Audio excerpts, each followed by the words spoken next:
ఓం శ్రీమాత్రే నమః. అందరికీ నమస్తే. అందరూ కూడా ఆ భగవాన్ అనుగ్రహంతో అందరము బాగుండాలని మనసారా భగవాన్ ప్రార్థిస్తూ ఉన్నాను. ఈ రోజున శివానంద లహరిలోని 87వ శ్లోకం గురించి మనము విందాము. ఈ శ్లోకంలో ఆచార్యులు ఏం చెప్తున్నారంటే, శంకరులు శివపాద భక్తిని కోరుతూ ఉన్నారు. శ్లోకం అయితే విందాము. అశనం గరళం ఫణికలాపో వసనం చర్మ చ వాహనం మహూక్షః మమ దాస్యసి కిం కిమస్తి శంభో తవ పాదాంబుజ భక్తిమేవ దేహి. ఈ శ్లోకం పద విభాగం ఏ విధంగా చేసుకోవాలంటే, అసనం గరళం ఫణి కలాపః వసనం చర్మ చ వాహనం మహూక్షః మమ దాస్యసి కిం కిమస్తి శంభో తవ పాదాంబుజ భక్తిమేవ దేహి. టీకా గురించి విన్నాం. శంభో ఓ శంకరా, తవ నీకు అసనం భోజనము, గరణం విషము, కలాపహ భూషణము, ఫణి పాము, వసనం వస్త్రము, చర్మ ఏనుగు తోలు, వాహనంచ వాహనమును, మహోక్ష మహత ప్లస్ వృక్ష ముసలి ఎద్దు, కిం ఏమి, దాస్యసి నాకు ఇస్తావు, మమ నాకు కావలసినది, కిం ఏమి, అస్తి నీ వద్ద ఉన్నది, తవ నీ యొక్క పాదాంబుజ భక్తిం ప్లస్ ఏవ పాదాంబుజ పాద పద్మముల యందు భక్తిమేవ భక్తిని మాత్రమే దేహి ఇమ్ము అని. తాత్పర్యం ఏంటంటే, ఓ శంకర, నీవు భుజించేది విషయం, అలంకరించుకునేది పాము, కట్టుకునేది ఏనుగుతో, నువ్వు ఎక్కి తిరిగే వాహనము ముసలి ఎద్దు. ఇక నాకు ఇష్టమైనది నీ వద్ద ఏముంది? నీవు నాకు ఏమిస్తావు? నీ పాదపద్మ భక్తిని ఒకటే నాకు ప్రసాదించు. ఇక్కడ పరమేశ్వరుని నిందించినట్లు పైకి కనబడుతుంది, కానీ దీని పర్యవసానం స్తుతియే గాని నింద కాదు. దీనిని వ్యాజ స్తుతి అంటారు. ఏష ఆత్మాప అతపాప్మ అని వేదం. ఈ ఆత్మ ఏ దోషము లేనిది అని ఆ వేద మంత్రానికి అర్థం. అనగా పరమాత్మ దోషము ఏమీ లేనివాడు. గరణం ఆయన భుజిస్తాడనడం అనగా భక్తులను రక్షిస్తాడని అభిప్రాయం. ఆయనకు పాము భూషణం అనడం అంటే శివుడు అభయం ఇస్తాడని అభిప్రాయం. గజ చర్మం ఆయనకు వస్త్రం అని చెప్పడం ఆయన నిస్పృఢని భావం. నిస్పృఢుడు అనగా ఆశ లేనివాడు. నాకు కావలసినది ఏది నీ వద్ద లేదు అనడం తాను నిస్పృహుడు అనే అభిప్రాయమును తెలుపడానికి అని గమనించాలి. అందుకే పాదభక్తిని ప్రసాదించుమని శంకర్లు ఈశ్వరుని ఈ శ్లోకంలో వేడుకున్నారు. నిజానికి ఈశ్వరుడు సర్వలోక రక్షణ కోసం విషం పుచ్చుకున్నాడు. ప్రాణులందరికీ అభయ ప్రదానం చేయడానికి గుర్తుగా పాములను ధరించాడు. తనకు దేనియందు స్పృహ అనగా ఆశ లేదని తెలియజేయడానికే తోలు వస్త్రాన్ని కట్టుకున్నాడు. పొగరుబోతు తులువల అంటే తొంటరుల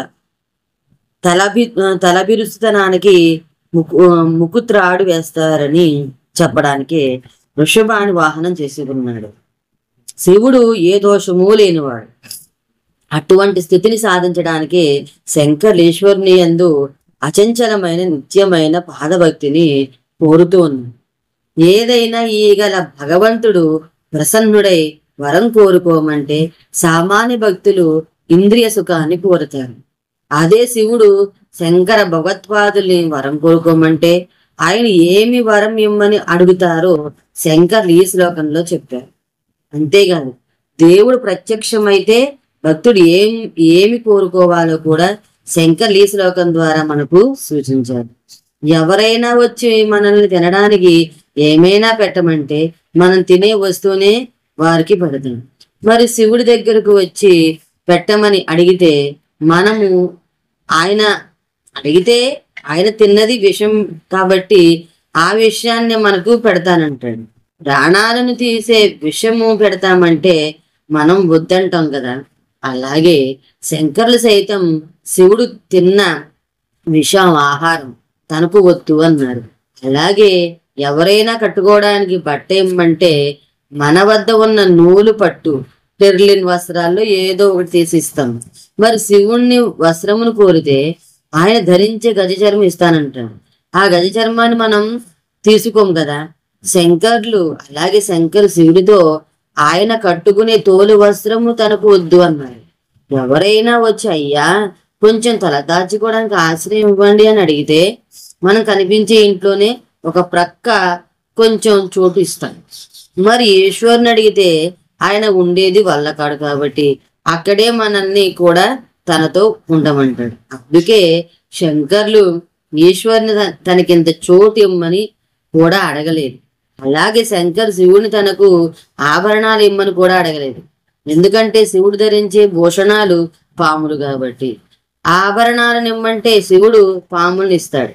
అలాగే మనకు బాగా కావలసిన వారు తమకు ఏదైనా వాహనం కావాలని అడిగితే మన తాహతకు అనుసరించి కారు, స్కూటరు, సైకిల్ ఇస్తాం. అదే శివుడిని ఆయన భక్తుడు వాహనాన్ని అడిగితే ఆయన ఎక్కి తిరిగే ముసలి ఎద్దునే ఇవ్వాలి. ఆ ముసలి ఎద్దు కంటే నడిచి వెళ్ళడం మేలు కదా. అందుకే శంకర్లు శివుని వాహనం కావాలని కూడా అడగలేదు.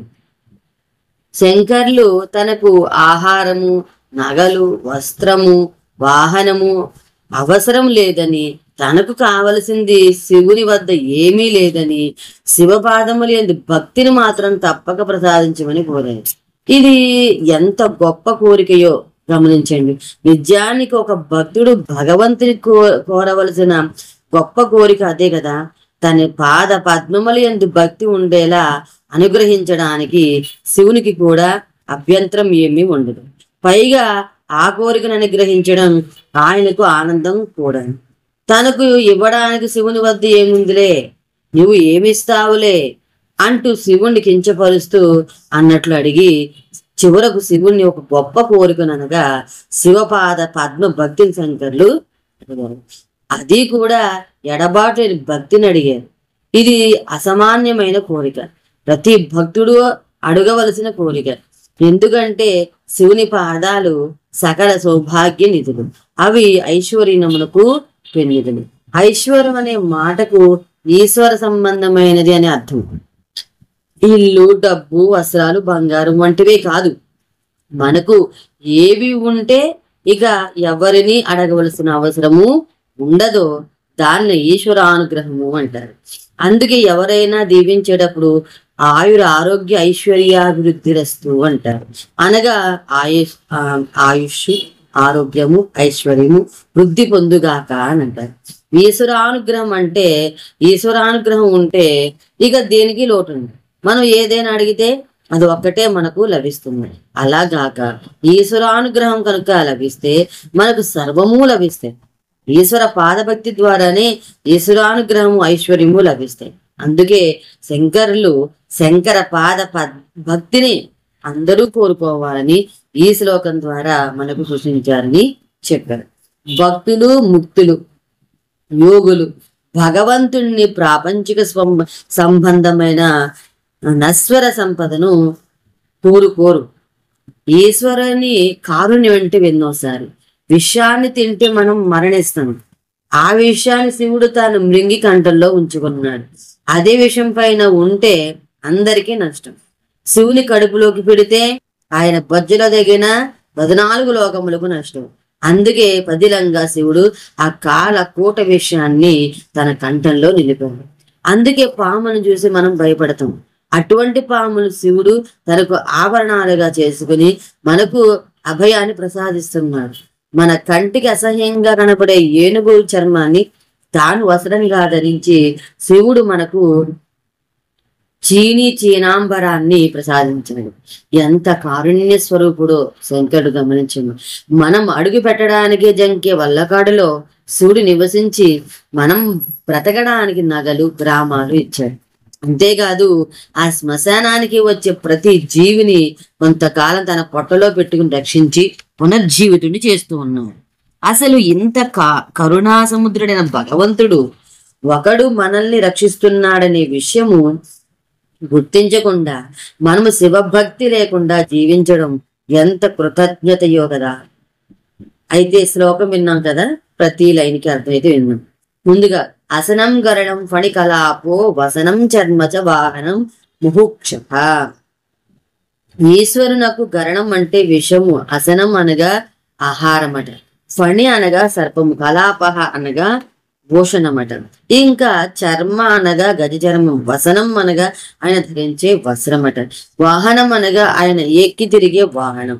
మహుక్ష, మహుక్ష అంటే మహత్ ప్లస్ వక్ష అనగా ముసలి ఎద్దు అట.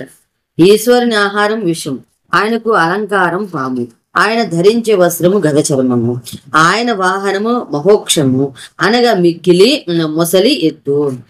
తర్వాతది మమదాస్యసి కిం కిమస్తి శంభో. శంభో అనేది సంబోధన. ఓ శంభో అని పిలుపు, ఓ సుఖప్రదాత అని దాని భావం. మమ అంటే నాకు, కిం దాస్యసి అనగా ఏమిస్తావు అని భావం. కిం అస్తి అనగా నాకు ఇవ్వడానికి నీ వద్ద ఏముంది అని ప్రశ్న. తనకు ఇవ్వడానికి శంకరుని వద్ద ఏమీ లేవని, ఈశ్వరుని వద్ద ఉన్న వస్తువులను తాను కోరుకోనని సారాంశం. తర్వాతది తవ పాదాంబుజ భక్తి మేవదేహి. తవ కంటే నీ యొక్క పాదాంబుజ అనగా పద్మం వంటి నీ పాదములు భక్తినే, దేహి అనగా ఇమ్ము అని కోరిక. తనకు ఇవ్వడానికి శంకరుని వద్ద ఏమీ లేదని, తనకు ఏమీ అవసరం లేదని, శివపాద పద్మ భక్తిని మాత్రం ప్రసాదించమని శంకరులు శివుని ప్రార్థించారు. భగవంతుని పాద పద్మములు యందు భక్తిని కోరుకొనడానికి ప్రేమ భక్తి అంటారు. ఆత్మారాములు, మునులు, బంధ విముక్తులు, నారదాది మహర్షులు నిష్కారణముగా భక్తిని కలిగి ఉంటారని భాగవతంలో సుఖ మహర్షి చెప్పారు. భగవంతుడు అన్ని ఇస్తాడు, కానీ ఈ విధమైన బాధ భక్తిని తేలికగా ఇయ్యడు. ఎందుకంటే ఇటువంటి భక్తులకు భగవంతుడు తానే సేవ చేయవలసి వస్తుంది. భగవంతుడు భక్తులు కోరిన విధంగానే ఫలములు ఇస్తాడు. భగవంతుడు కర్మఫలములను కోరే వారికి కర్మఫలమును ఇస్తాడు. ఫలములు కోరిక తనకు విహితమైన కర్మలను అనుష్ఠించే ముముక్షువులకు జ్ఞానము ప్రసాదిస్తాడు. జ్ఞానులు, సన్యాసులు, మోక్షార్థులు అయిన వారికి మోక్షాన్ని ఇస్తారు. ఆర్తులు అయిన వారి ఆర్తిని దూరం చేస్తారు. ఎవరు ఏ ప్రకారంగా భగవంతుడి శరణాగతి చేస్తారో భగవంతుడు ఆ విధంగానే వారికి ఫలములను ప్రసాదిస్తాడని గీతావాక్యం కూడా చెప్తుంది. భగవంతుడు కామదుడు అనగా కోరికలను ఖండించేవాడని రెండు అర్థాలు ఉన్నాయి. భగవంతుని పాదభక్తిని కోరడం ప్రేమ భక్తి.